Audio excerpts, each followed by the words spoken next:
नमस्कार दोस्तों। आज की कहानी है दो बच्चों के पिता हो तुम फिर भी। स्नेहा रोते हुए आवाज़ लगाई, माँ जी कहाँ हो आप? इधर आओ, कुछ बात करनी है हमें आपसे।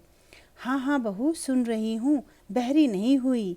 क्या ज़माना आ गया है, कहाँ बहू आती सास के पास, उल्टा बहू ही सास को अपने पास बुला रही है। यही बड़बड़ाते हुए माँ जी लिविंग हॉल में पहुंची, जहाँ पर बहू और बेटे दोनों साथ में बैठे हुए थे, और बोली, अब बताओ क्या बात है, क्या बताना चाहती हो तुम दोनों? माँ जी ने लिविंग हॉल में अपने बेटा और बहू के सामने बैठते हुए पूछा। फिर स्नेहा बोली, हम दोनों नहीं माँ जी, केवल मैं आपके सामने बात करना चाहती हूँ। स्नेहा रोते हुए दुखी स्वर में बोली, मैं पहले भी आपको बताने की कोशिश की थी, लेकिन आपको दुखी नहीं करना चाहती थी, इसीलिए नहीं कर पाई। लेकिन अब पानी सिर से ऊपर हो गया है। मैं संजय को कई मौके दे चुकी हूँ कि यह सुधर जाएंगे, लेकिन सुधरने के बजाय और बढ़ती ही जा रही है। दोनों बच्चे भी अब सब कुछ समझने लगे हैं। मेरा ना सही, कम से कम बच्चों का तो ख्याल किए होते, लेकिन इनका ऑफिस वाला प्रेम प्रसंग बढ़ता ही जा रहा है। कितना मैं अपने अंतरात्मा को मारूं? अब आप ही बताइए। मनोरमा जी अपनी बहू से ऐसी बातें सुन थोड़ी देर के लिए एकदम शांत हो गईं। वो पढ़ी लिखी रिटायर्ड हेड मास्टर थीं। कई दिनों से बेटे में बदलाव महसूस कर रही थीं, पर बहू इतना खुलकर बोलेगी, और उससे भी बड़ी बात कि बेटा उसका विरोध भी नहीं कर रहा। मनोरमा जी सपने में भी नहीं सोची थी कि ऐसा होगा।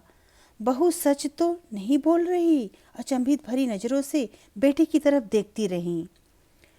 जब जब ये ऑफिस के टूर बताकर एक एक सप्ताह बाहर रहे हैं, तब वे उसी के पास जाते हैं और उसी के साथ रहते हैं, क्योंकि मैंने पता किया था उस समय ऑफिस का कोई टूर था ही नहीं। और कल जब मैं बच्चों को आइसक्रीम खिलाने के लिए मॉल लेके गई, तो मैंने अपनी आंखों से उस लड़की के साथ इनको देखा।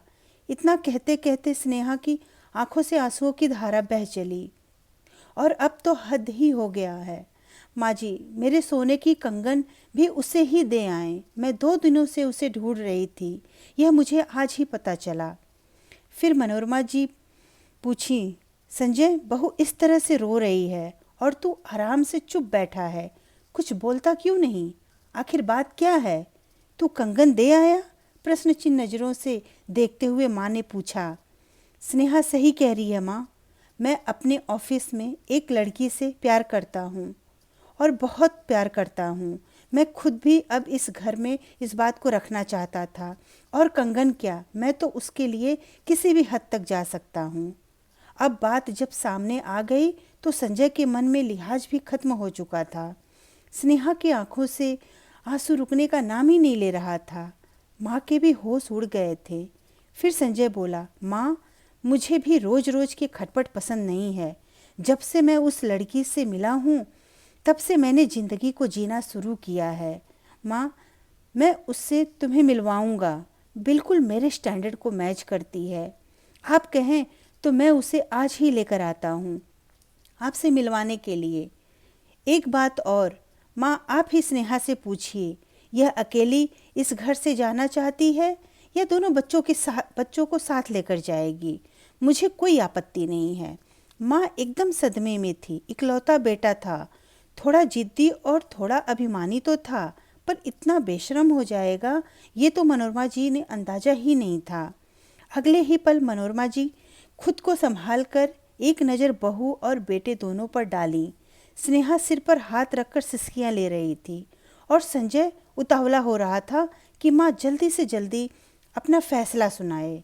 मनोरमा जी अपनी आवाज़ को तेज करते हुए बोली, बेटा यह इतना बड़ा घर मेरे पति ने बड़ी हसरतों से बनवाया था कि हम सब इस परिवार के लोग एक दूसरे से बहुत प्यार करते हैं, लेकिन हम लोगों में से कोई प्यार बाहर तलाशता है तो घर भी वही छोड़ेगा जिसे अपना प्यार बाहर दिख रहा है।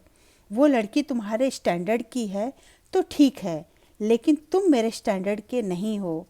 2 बच्चों के पिता हो तुम, फिर भी तुम्हें जरा भी शर्म नहीं आई? तुमने एक बार भी अपने बच्चों के बारे में नहीं सोचा? तो तुम भी मेरा फैसला सुनो।